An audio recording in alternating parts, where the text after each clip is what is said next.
Hello and welcome to Midday Report here on TVP World. I'm your host, Marie Cato.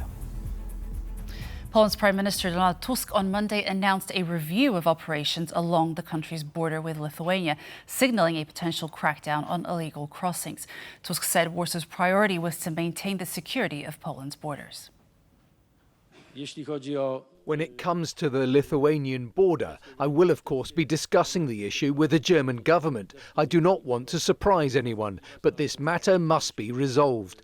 There is no reason to exchange diplomatic notes. I'm in constant contact with the German authorities, and they are well aware of the efforts we are preparing if order is not restored at the Polish-German border in line with our evaluations and expectations.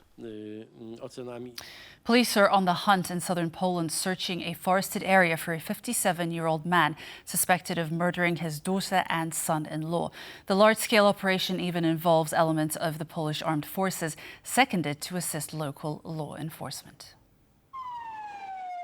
Officers are warning residents in the village of Stara Wieś, which is about 50 kilometers from the Czech border, that Tadeusz Duda could be armed and extremely dangerous.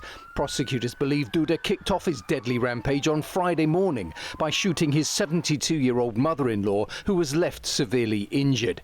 He then proceeded to his daughter's home, where he first shot his son-in-law and then his daughter. Both died at the scene. Duda opened fire on police officers on Saturday night when he was spotted near buildings in the village before fleeing to the forest. Teams and resources from across the country, including tracking dogs and a Black Hawk helicopter, have been drafted in for the manhunt.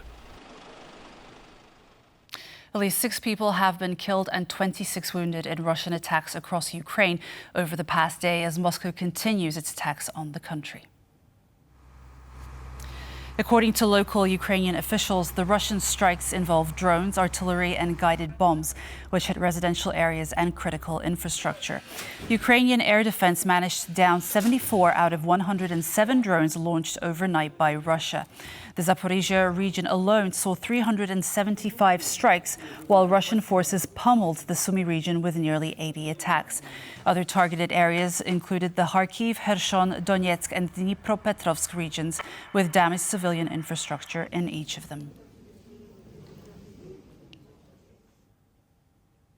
Our defense cooperation is a real asset, said Johann Wadephul, Germany's foreign minister, while giving a press conference in Kyiv alongside his Ukrainian counterpart. Wadephul arrived in the Ukrainian capital on Monday to discuss support for Ukraine as it continues to fend off Russian aggression.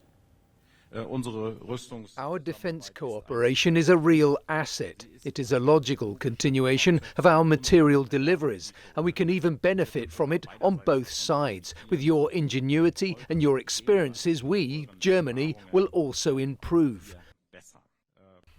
Putin accepts every human sacrifice in the process of attacking Ukraine, and he is speculating that our attention will wane, that our focus will shift to other crises. The last few weeks have shown this, and that's why I say very clearly, he will not succeed in and with Germany. We stand firmly by Ukraine's side. We will support you for as long as necessary.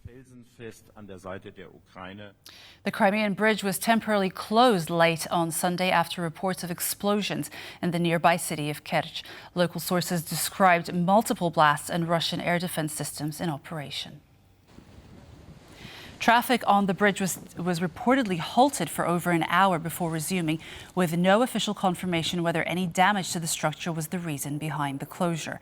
The bridge, built after Russia's occupation of Crimea began in 2014, serves as a vital supply line for moving troops and equipment to occupied parts of southern Ukraine during the ongoing full-scale invasion. Ukraine has targeted the bridge multiple times, including a confirmed extensive attack on June 3rd, involving a ton of explosive placed under its supports. Ukraine's foreign minister Andrii Sybiha has hit out at his Slovenian counterpart Juraj Blanar for his open call to reopen communication channels with Moscow and suggesting Russian war crimes could be forgiven. Juraj, Russia's sense of impunity is the root cause of its crimes. It's naive to expect a criminal to stop if their crime is forgiven instead of punished. Russia will hit your other cheek as well. and those who have lost no one in this war have no right to make such statements. The United States has lifted sanctions imposed by the Biden administration on the expansion of Hungary's Paks nuclear power plant by Russia's state-owned Rosatom. The project involves the construction of 2 new nuclear reactor blocks, with Russia providing a loan covering 80% of the €12 billion cost. As stated by the Hungarian Foreign Minister Peter Szijjártó, Donald Trump considers Hungary a friend and therefore lifted sanctions related to investment in the Paks nuclear power plant. The Paks is Hungary's sole nuclear power plant, and the modernisation project is seen as one of the key reasons Budapest continues to oppose sanctions targeting the Russian nuclear sector. According to the Hungarian Foreign Minister, the sanctions were imposed by the Biden administration to, quote, undermine Hungary's long-term energy supply security by making construction practically impossible. So far, however, there has been no confirmation from the United States that any sanctions have been officially lifted.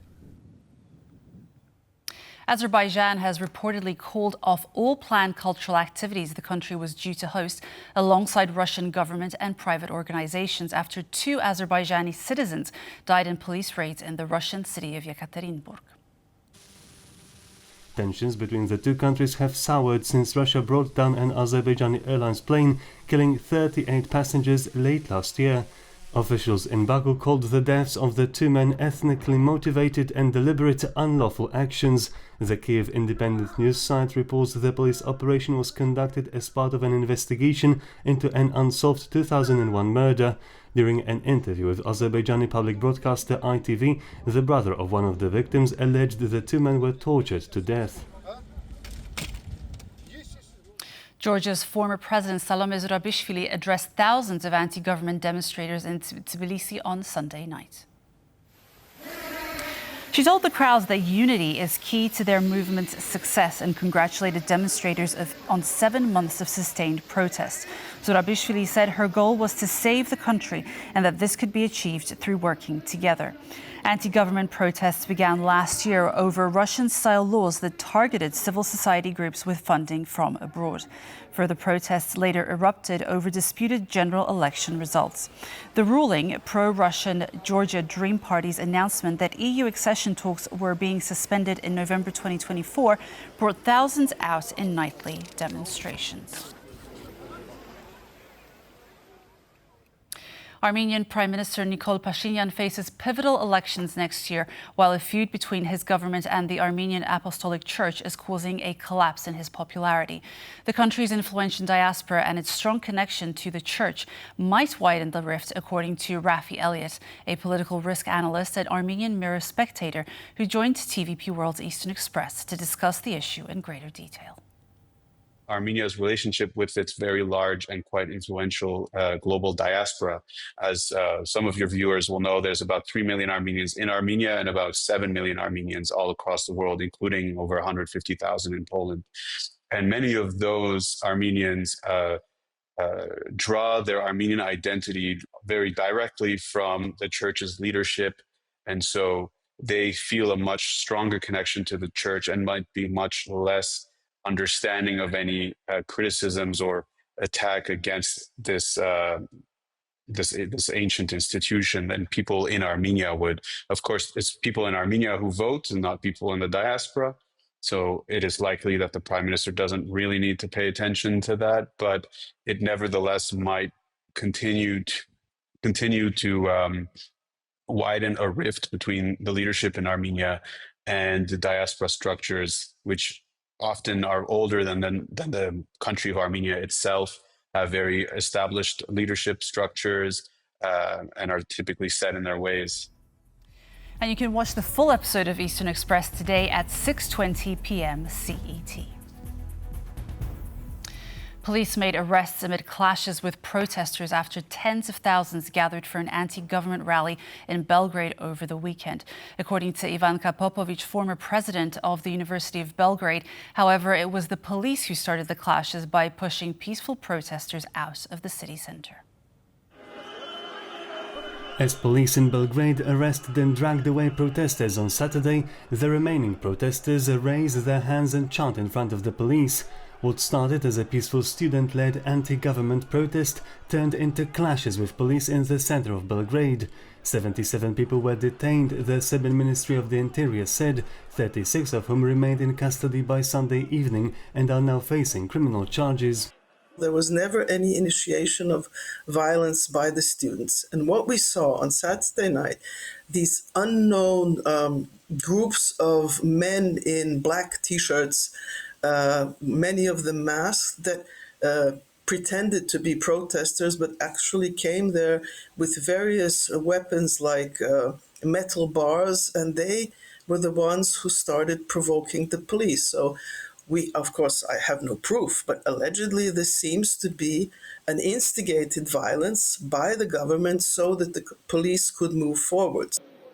On Saturday, 140,000 people in Belgrade demanded that authorities release dozens of university students and other demonstrators jailed for attacking the police and allegedly plotting to overthrow the government. University students in Serbia have been leading nationwide protests since a deadly roof collapse at the railway station in Novi Sad in November 2024 that killed 16 people, an incident which critics have blamed on government corruption. Saturday's anti-government protesters demanded an early election and an end to President Aleksandar Vučić's 12-year rule in Serbia. Our country is in a crisis, in a deep crisis that can only be resolved by snap elections. And Mr. Vučić, of course, is not calling these elections because even though he claims to have the majority, if there were free and fair elections in Serbia, which we haven't had in years, I don't think that his party would win. Serbian students are primarily demanding accountability and transparency in public institutions following that tragic railway station collapse amid broader concerns about corruption. The next Serbian presidential and parliamentary elections are not due until 2027. China followed Taiwanese Vice President Kim and attempted to gain information about him during a trip to Prague last year in an act of interference unprecedented on European soil, the Czech military intelligence service has announced. According to the agency, the Taiwanese vice president made a 3-day visit to the capital of the Czech Republic back in March of 2024, where she was followed by Chinese agents who were making plans to demonstratively confront the politician. The intelligence operation was carried out by individuals holding diplomatic posts in the Chinese embassy in Prague and flagrantly breached the Vienna Convention on Diplomatic Relations, the agency added. According to Czech media, the embassy's office of the military and air attaché played a central role in the operation, and members trailed Vice President Chao from the time of her arrival in Prague's Václav Havel airport. The best systems, the best training. Strong winds have hampered efforts to contain large wildfires in the tourist town of Menderes in Turkey's western Izmir province, with gusts reaching 100 kilometers per hour on Sunday and prompting evacuations in several areas. According to Turkish officials, upwards of 1,000 firefighters, supported by 11 planes and 27 helicopters, have been deployed to bring the situation under control. 4 villages and 2 neighborhoods have been evacuated as a precaution, whereas 3 people were treated for smoke inhalation and discharged the same day. Flights at Izmir's international airport were briefly suspended due to heavy smoke in the area. A whopping 44% of Poles fear that a world war might break out in the coming months, according to a study by polling house Ibris. At the same time, a mere 6% of the surveyed said they are definitely not afraid that a global conflict could begin in the foreseeable future, the poll revealed. Also, 47% of women said they fear a war, vis-à-vis 40% of men sharing that concern. Since the beginning of the war in Ukraine, its neighbor Poland has scrambled fighter jets several times, including last Sunday morning, amid intense Russian assaults on western Ukraine. In November 2022, 2 Poles were killed after a stray Ukrainian defense missile struck the Polish village of Przewodów near the Ukrainian border during intensified Russian attacks on Ukrainian territory. And here we conclude Midday Reports. Thank you so much for joining us, and stay tuned for more on TVP World. Goodbye.